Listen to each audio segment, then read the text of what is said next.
Nah, usahanya ini, dalam menjalankan usaha itu agamanya selamat. Nang haram-haram kada digawinya, kawah aja, maju aja usahanya. Yang wajib-wajib kada ditinggalakannya, maju aja usahanya. Dan mengekali wirid-wiridnya, wirid kada terganggu. Sembahyang berjamaah 5 waktu kada terganggu. Membaca Quran hari-hari sekian juz kada terganggu. Salawat sekian kada terganggu. Zikir kada terganggu. Ke majlis taklim kada terganggu. Dan usaha tadi mencukupi menghidupi keluarganya. Nah, berarti orang ini ditempatkan Allah pada posisi berdagang.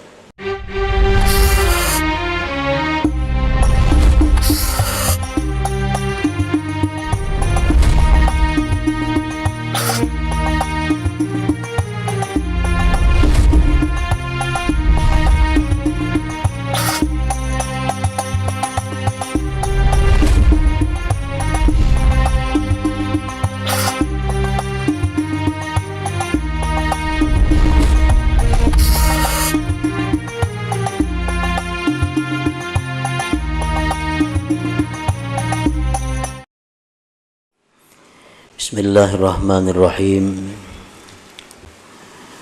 Alhamdulillahilladzi amarana bit-taslimi war-ridha wa nahana 'anil i'tiradi wasyaqwa ila ghairihi ta'ala.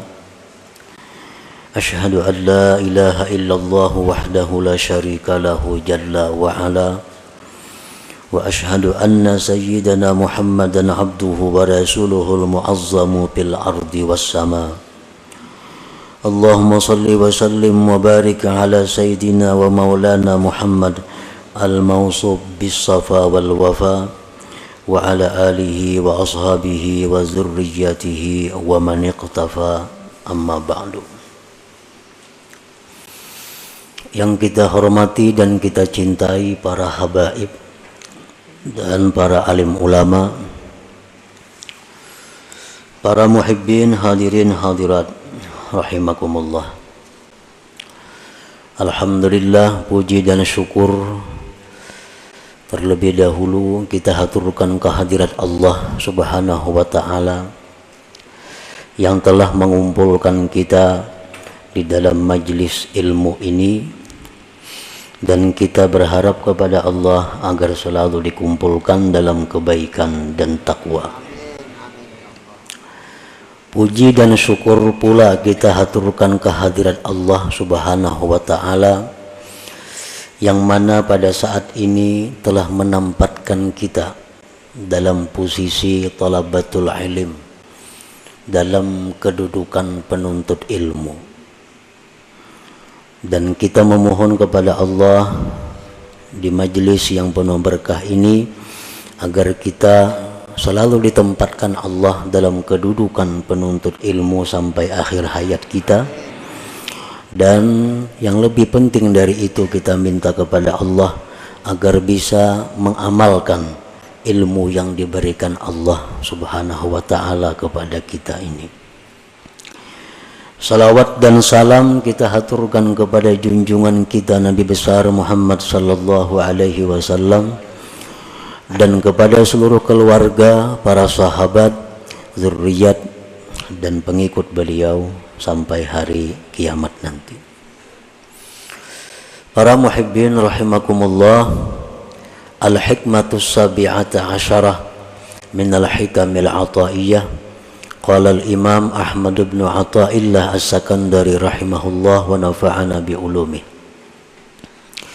Hikmah yang ke-17 dari Al-Hikam, berkata pengarangnya Al-Imam Ahmad bin Athaillah As-Sakandari rahimahullah,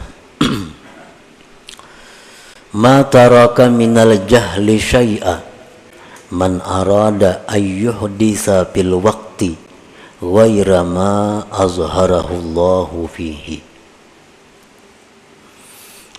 Yang artinya, tidaklah meninggalkan daripada kejahilan sedikit jua pun oleh orang yang menghendaki bahwa menciptakan pada waktu selain yang Allah nampakkan dia pada waktu itu. Nah, itu artinya hikmah yang ke-17 ini. Para muhibbin rahimakumullah, adapun tafsirnya dari hikmah ini adalah idza aqamallah subhanahu abdan bihalin minal ahwal badaniyan kana aw qalbiyya la yazummuhu syar'u fal yaltazim dzalik wal yuhsinil adaba wal yarda bidzalik wa la yantaqil ila ghairi ma huwa fihi hatta yanqulahu subhanahu wa ta'ala fa in intaqala ila ghairi ma huwa fihi faqad jahila rabbah wal jahlu billah ajhalu minal jahlil murakkab.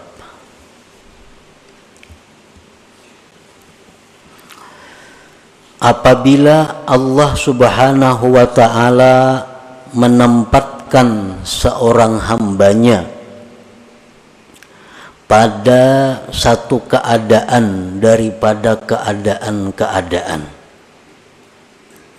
baik keadaan itu bersifat badan atau bersifat hati, yang mana keadaan itu tidak dicela oleh syara, tidak dicela oleh agama, maka hendaklah dia melazimi keadaan itu dan baiklah adab kepada Allah dan hendaklah ridha kepada Allah dengan demikian tadi, dan tidak berpindah kepada selain sesuatu yang adalah dia pada sesuatu itu sehingga Allah yang memindahkannya.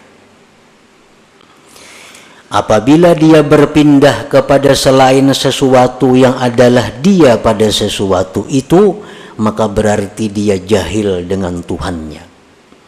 Jahil dengan Allah itu lebih jahil daripada jahil murakkab. Nah, itu salah satu di antara sekian banyak tafsir uraian daripada hikmah yang ke-17 ini.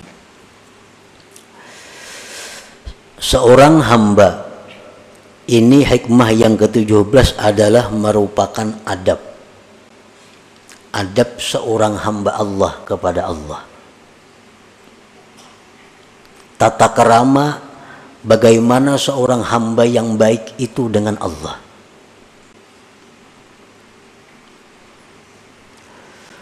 Apabila Allah menempatkan kita di dalam satu keadaan, baik yang bersifat keadaan itu di badan kita atau hati kita, yang keadaan tadi jelas sudah tidak dicela oleh agama, maka keadaan tersebut kita lazimi dan hendaknya kita membaguskan adab dan kita ridha dengan keadaan yang ditempatkan Allah itu, dan kita tidak berpindah untuk mencari keadaan-keadaan lain sehingga Allah sendiri yang memindahkan kita kepada keadaan yang lain itu. Apabila kita berpindah sendiri tanpa ada petunjuk dari Allah, maka berarti kita jahil dengan Allah. Sedangkan jahil dengan Allah itu lebih jahil daripada jahil murakkab.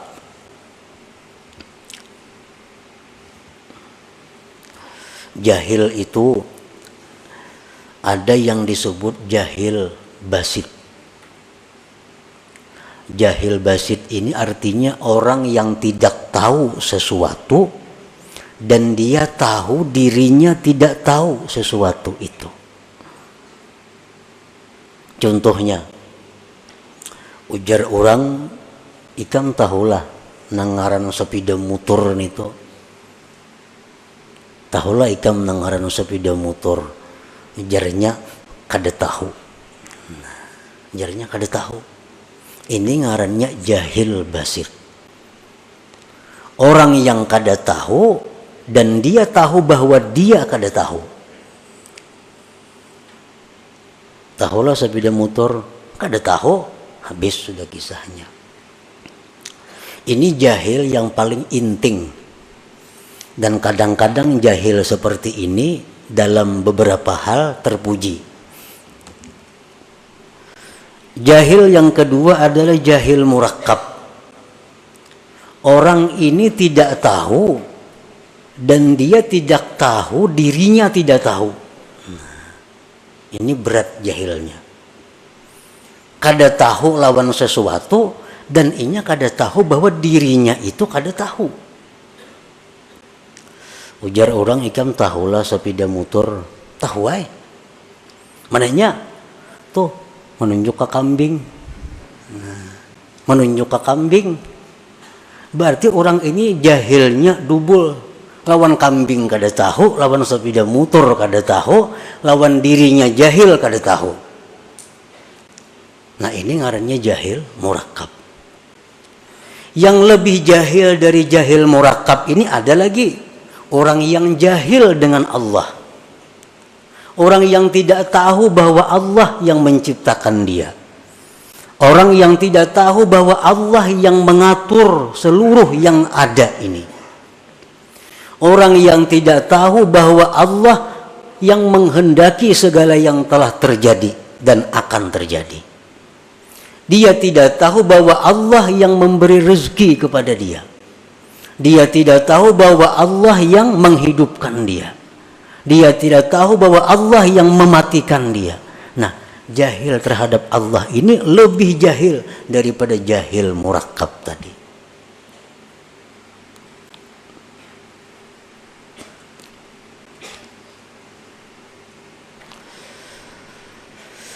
Nah, di antara kita mungkin kita kadang mengaku bahwa kita ini jahil dengan Allah. Mungkin kita kadang mengaku bahwa kita ini jahil dengan Allah. Tetapi perilaku kita, tutur kata kita, kelakuan kita, tindakan kita kadang-kadang itu menunjukkan bahwa kita ini jahil kepada Allah. Bujur aja kadang mengaku. Bujurnya tahu sifat 20, belajar bang sudah. Tahu ini perukunan. Tahu kitab tentang sifat ini macam-macam. Tetapi pada kenyataan dalam praktik menunjukkan bahwa dia itu jahil dengan Allah. Nah itu kebanyakan di antara kita. Takunin aja kita, tahulah sifat Allah, tahu. Tahulah Allah bersifat ini, tahu karena sudah belajar.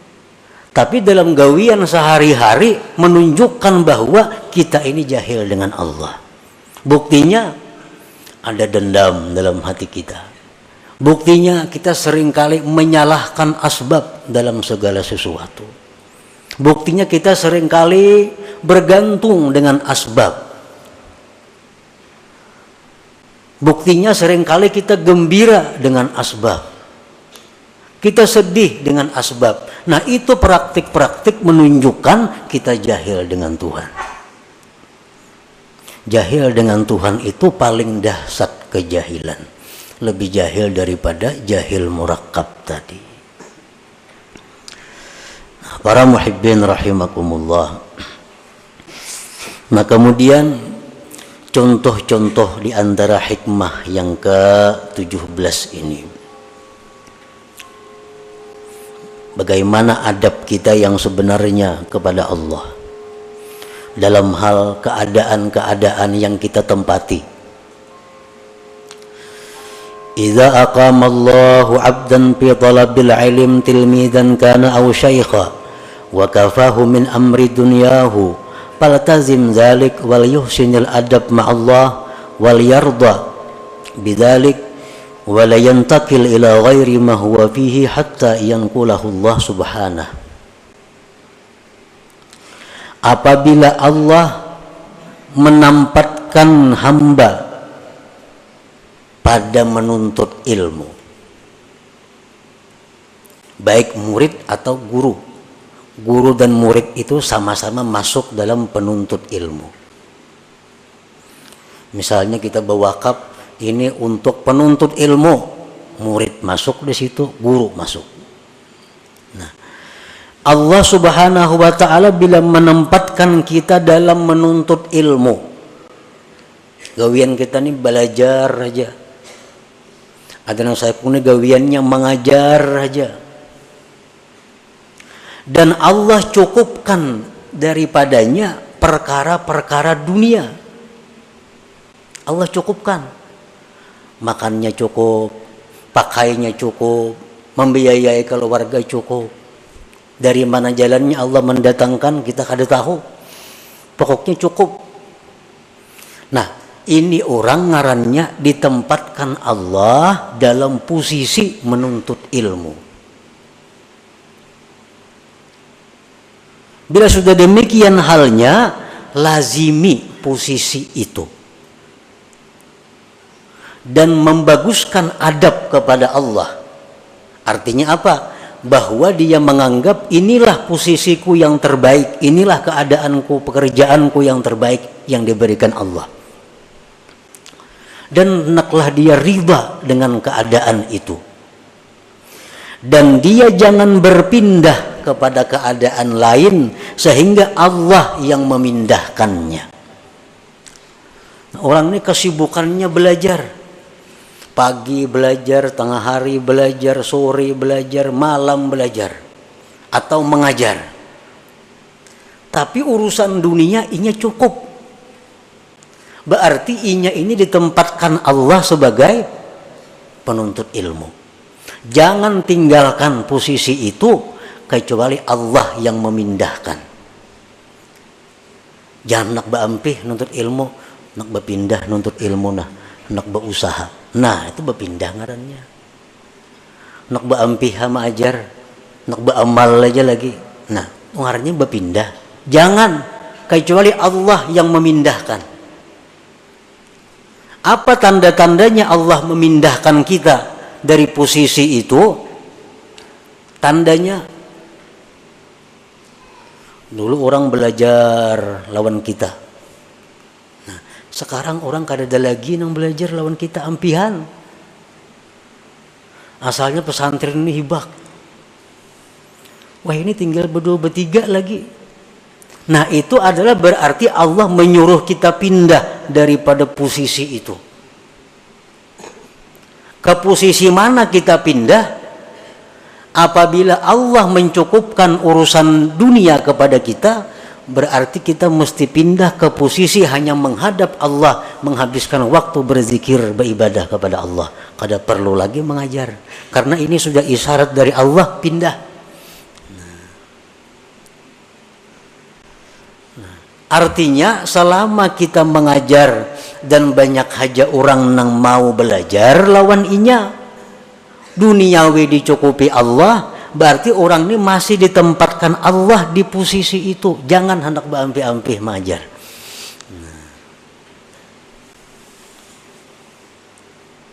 Orang hendak belajar lawan inya masih banyak, urusan dunia dicukupi Allah aja, berarti Allah masih merestui kita di posisi itu. Jangan pindah, jangan hendak dalam kamar aja bak urang bakhalwat, jangan. Karena Allah masih menghendaki kita di posisi itu.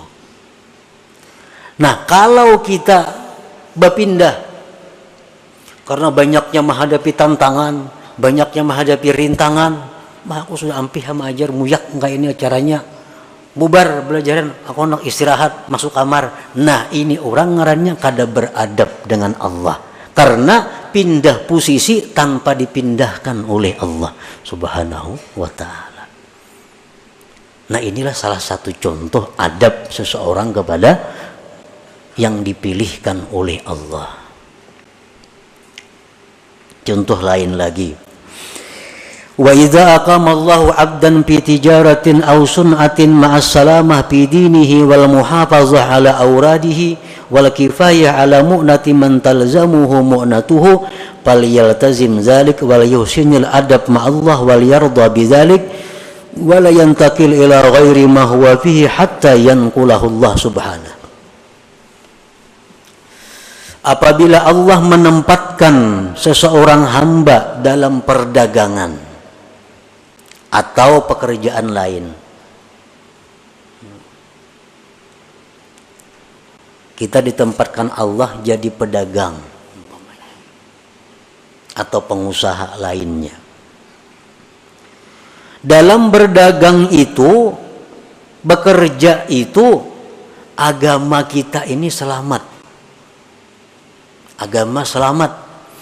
Artinya usaha-usaha kita ini tidak melanggar hukum Allah.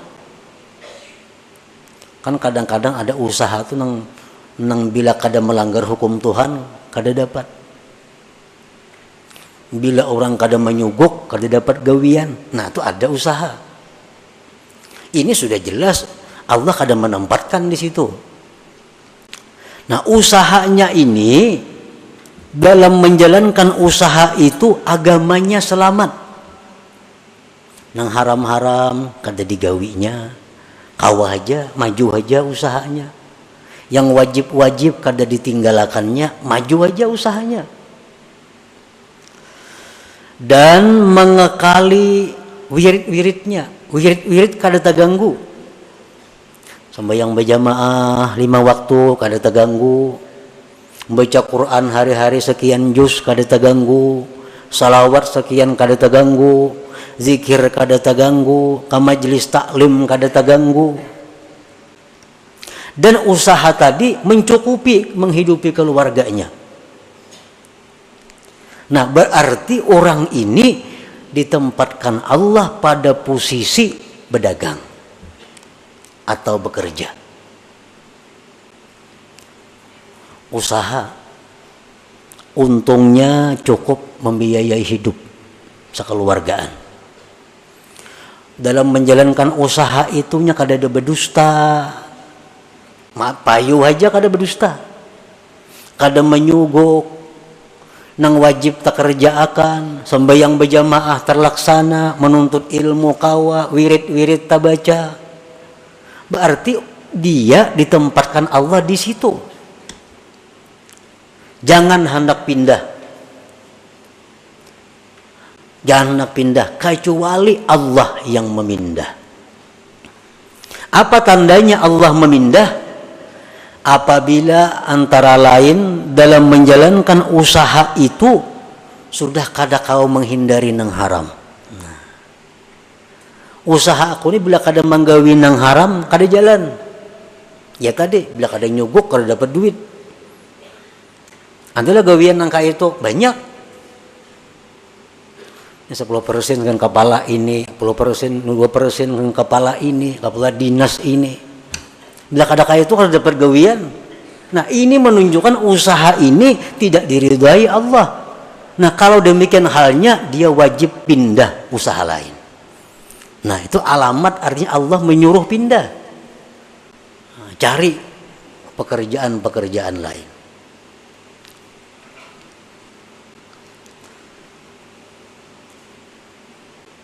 Nah, apabila seseorang itu usahanya bagus, agamanya selamat, wirid-wiridnya terlaksana, untungnya cukup menghidupi keluarga, dia tetaplah pada posisi itu. Jangan pindah kepada posisi lain kecuali Allah yang memindahkannya.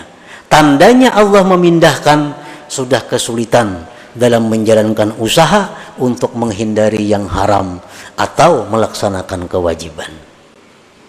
Nah, berusaha ini mengaji kada tak kaji lagi, wirid banyak kada tak bacai lagi, hendak kada itu kada dapat duit.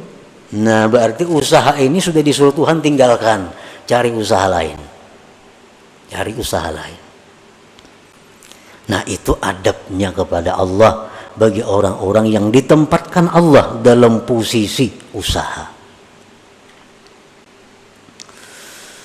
Wa idza aqama Allahu 'abdan fi hukumatin ma'as salamah fi dinihi wal muhafazah 'ala awradihi wal kifayah 'ala mu'nati man talzamuhu mu'natuh falyaltazim dzalik wal yuhsinil adab ma'allah wal yarda bidzalik wa la yantakil ila ghairi ma huwa fihi hatta yanqulahu Allah subhanahu.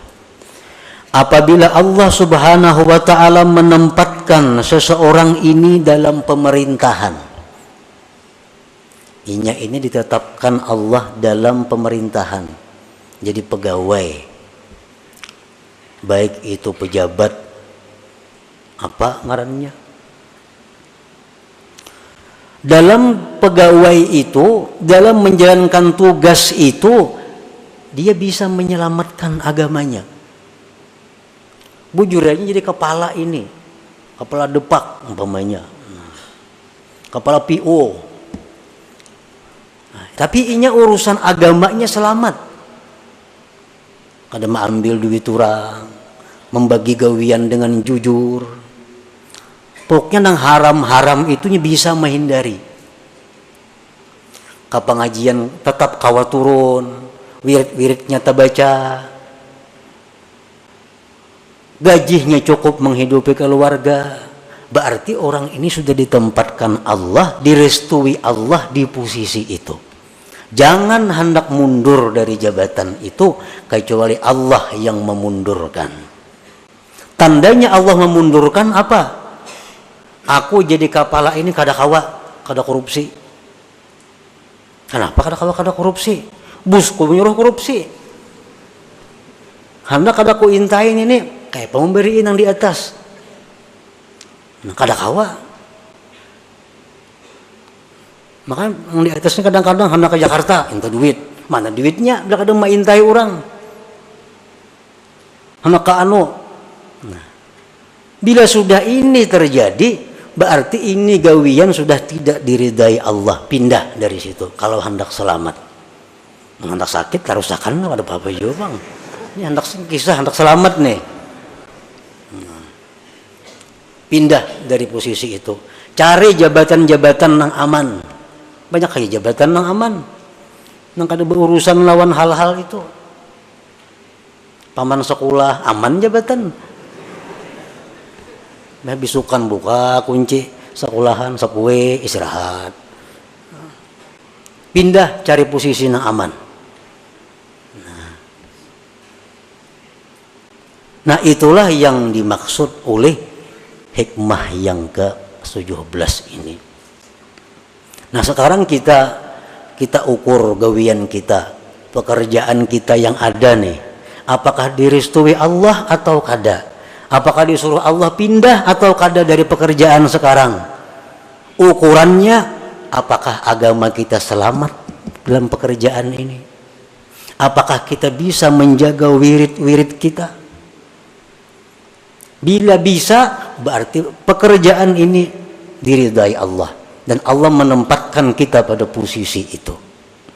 Jangan berpindah-pindah dari situ. Kecuali karena Allah yang memindahkan kita.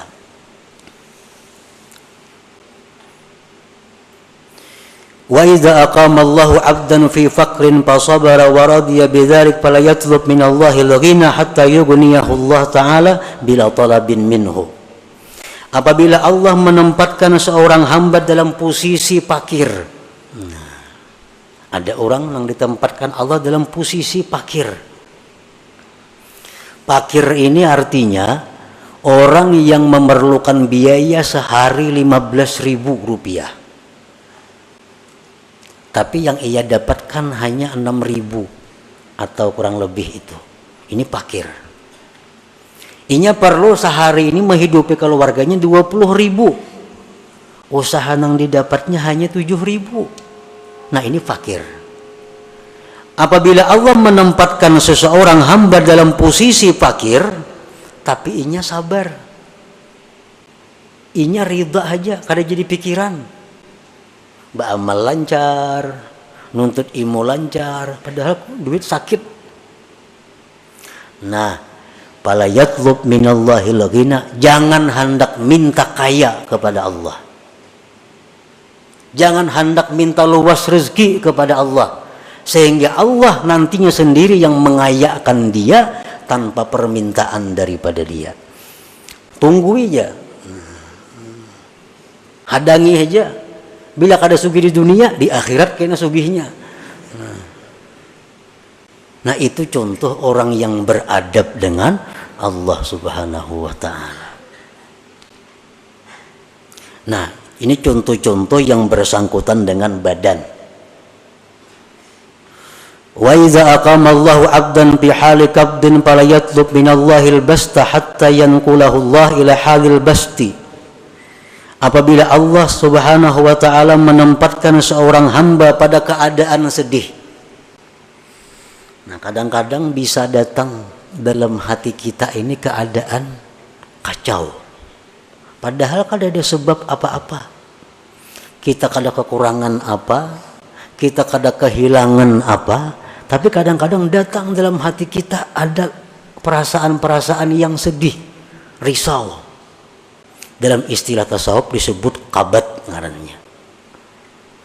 Nah, bila kita datang hal seperti itu, kita jangan hendak menghilangkan itu. Apa nak keluar rumah nah kepala asa pusing, jangan. Atau berdoa lawan Tuhan, ya Allah hilangkanlah perasaan kada nyaman, jangan. Hadapi perasaan yang kada nyaman itu sampai kena Allah sendiri yang menggantikan keadaan itu kepada keadaan gembira. Bawa berzikir, bawa berselawat, sampai kena hati nyaman seorangannya, hati lapang seorangannya. Nah ini contoh keadaan hati orang yang beradab kepada Allah Subhanahu wa ta'ala. Man arafa rabbahu ahabbah, wa man ahabbahu radiya bihukmillah wa ikhtiyarihi lahu. Barang siapa yang mengenal Allah, dia pasti mencintai kepada Allah, pasti mencintai kepada Allah.